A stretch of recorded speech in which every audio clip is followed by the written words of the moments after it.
Hey guys, welcome back to my channel. So for today's video, we're going to be working on a 30-ounce handle tumbler.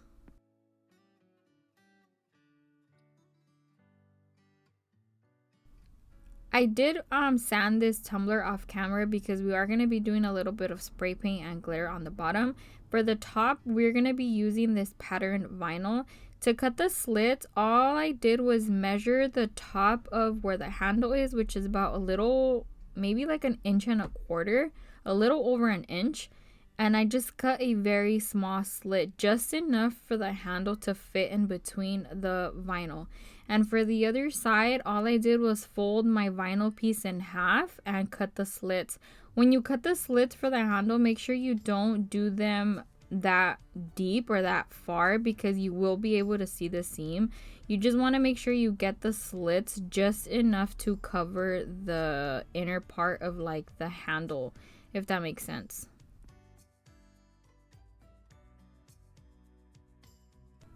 To line up both seams, all I did was take a piece of masking tape and used it as a hinge. So whenever I'm applying the vinyl to one side, the slits on the other side won't move.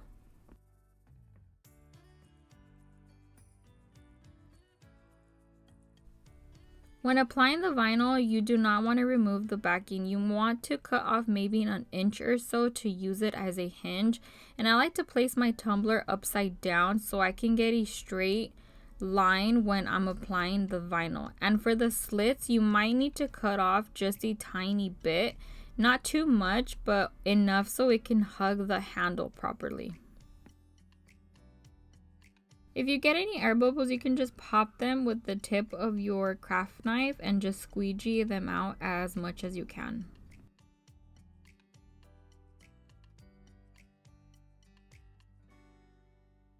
When applying the vinyl, use your squeegee to remove the backing. So as you're pushing out the air bubbles, you also want to push out the backing. This will prevent air bubbles and it will also help you to apply the vinyl as straight as possible.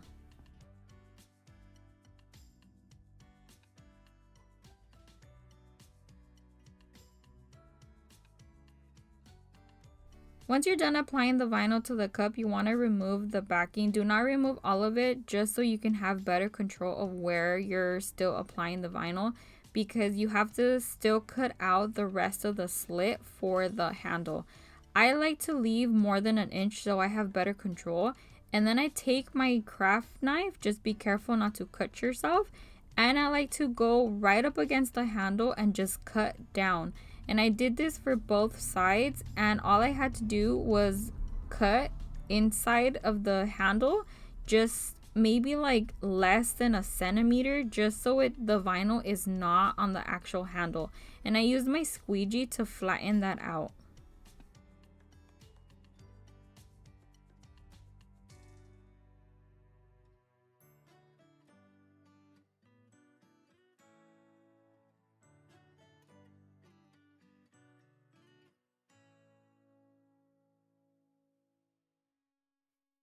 Here is a better close-up of what I was doing, cutting off the excess vinyl on the handle. Just make sure you don't cut too much because we do not want any stainless steel peeking through.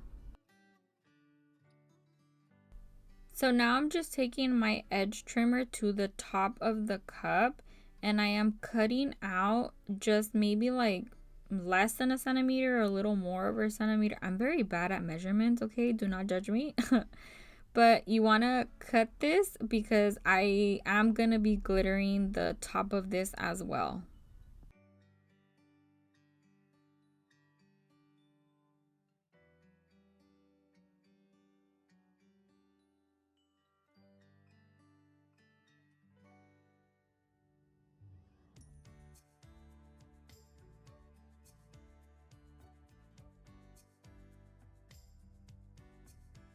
Since we are going to be spray painting and glittering and epoxying, you want to protect your vinyl. So we're going to be adding masking tape to the top of the tumbler just to protect it from the spray paint. This is also going to help you to guide you to cut the excess vinyl so we can get a straight line because the vinyl from the bottom part of the tumbler is not lined up properly. So we're going to use this as a guide to cut off the excess vinyl in a straight line.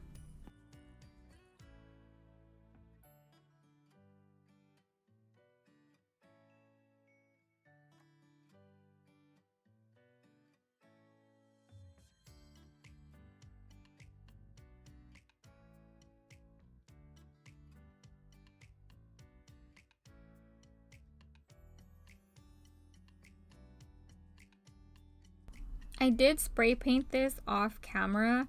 Now I just mixed, I think like 5 mLs of both part A and B of epoxy. And I'm just applying a very thin layer to my cup because we are going to be adding glitter to the spray painted parts. We're going to be using 2 or 3 types of glitter, a chunky and 2 fine cut glitters. The chunky one is a glow in the dark, and we're going to be adding that to the bottom of the cup. And for the handle, I avoid using chunky glitters for the handle because it is very hard to get a smooth handle if you're using chunky glitter. So I like to use a fine cut glitter for the handle. And for the top of the rim, we're also going to be using a different shade of pink glitter, also a fine cut glitter.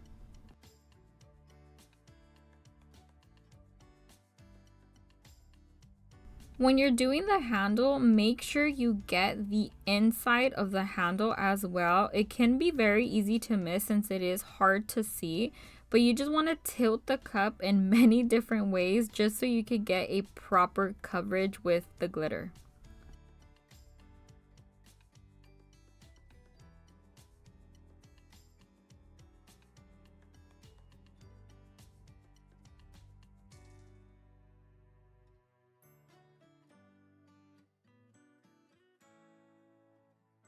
For the top of the cup, apply a very thin layer of epoxy. Avoid the inside of the cup as much as you can. We are going to clean the cup after we are done, but just to make the cleaning up process a little bit easier.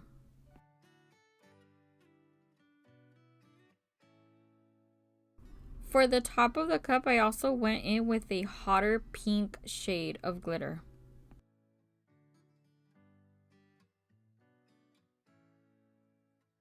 As soon as you're done applying your glitters, remove the masking tape immediately because if you leave it on there, the epoxy is going to cure and it's going to hold on to the tape. So when you go pull up the masking tape, you're going to peel up the layer of epoxy also with the glitter. So as soon as you're done, just make sure to remove the masking tape as soon as you can. For the bottom, after we applied the chunky glitter and removed the masking, I went in with this hot like pink magenta fine cut glitter, the same one we used for the top of the rim, and I just applied this all around the bottom just to give it that extra coverage. To seal in my glitter, I typically use a clear gloss spray paint, but I didn't want to risk having the vinyl get messed up, so I used this polyacrylic instead, and I just dabbed this on with a sponge brush. I use this for my ornaments as well, and I absolutely love it because it doesn't leave like a sticky residue or anything, and it doesn't take away the sparkle or the shimmer of the glitter, and it dries very, very quickly. I only added 1 coat of this, but it was a generous coat. Also applied it to the handle and the top of the rim.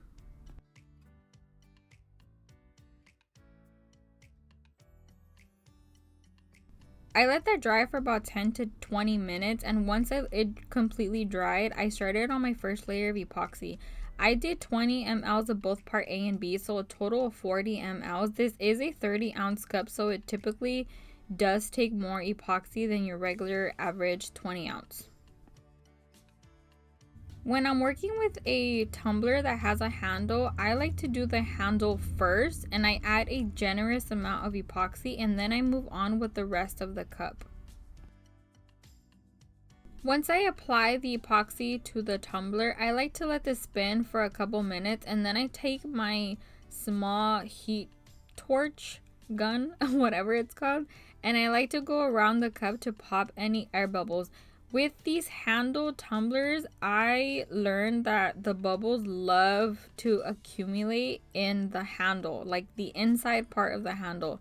So make sure to pop the air bubbles with your heat gun or your heat torch.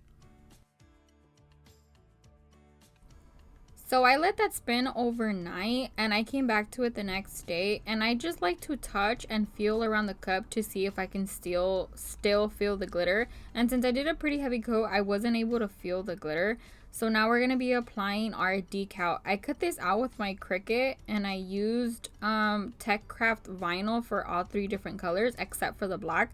You could use code KRAFTY to save you some money. And I did an offset of this image. I also found this image in Cricut Design Space, and I like to use the hinge method to apply the decal, meaning you start from one edge, you do not remove the backing until you get the image straight. I also like to use the grid on my transfer tape, and once you apply it, you just remove the entire backing and you squeegee it out really well to avoid any air bubbles.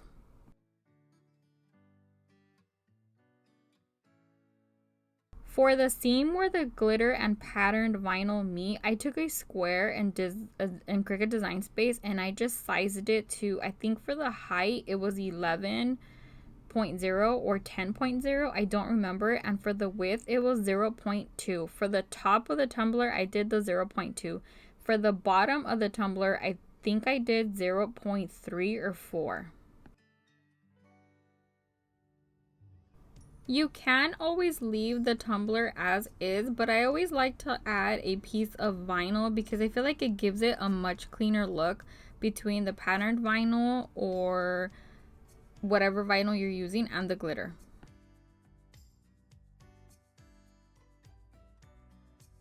You can always cut off the excess vinyl or you can leave it on there as long as you line it up with the rest of the vinyl. Once you're done applying your vinyl strips, make sure you rub them down really well so the edges do not lift up when you apply your layer of epoxy. This is going to be our second to last coat of epoxy. This is also 20 mLs of both part A and B. Once you get an even layer all around the cup, you want to take your heat gun or your heat torch to pop any air bubbles.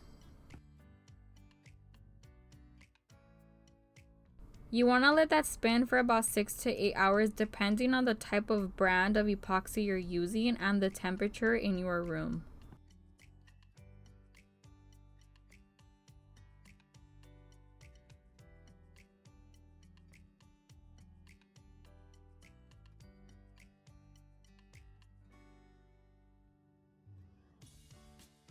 So I actually let that spin overnight and I came back to it the next day and I started cleaning up the rim. You want to take a sharp X-Acto knife or any kind of craft knife really, and you want to start cleaning up the edges. When you're doing this, you just want to make sure you're very careful so you do not cut yourself, and just rub the blade of the craft knife or X-Acto knife, whatever you're using, against the rim just to scrape off any paint, glitter, or excess epoxy. Once I was done cleaning the rim, I sanded down the top of the rim and I exposed a thin line of stainless steel. I like to do that because I like to seal in the glitter, the layers of epoxy, and the patterned vinyl. The top of these tumblers are always the most exposed and the most vulnerable because if you're inserting a lid or when you go to wash it, it's always the first thing that you rub or scrub down. So it makes the layers more vulnerable. So I like to sand it and then I add another layer of epoxy over that. So that is it for today's video. I hope you guys enjoyed it. If you did enjoy it, please give it a thumbs up and hit the notification bell so you're notified whenever we do upload. And if you aren't subscribed, please go ahead and subscribe. Thank you.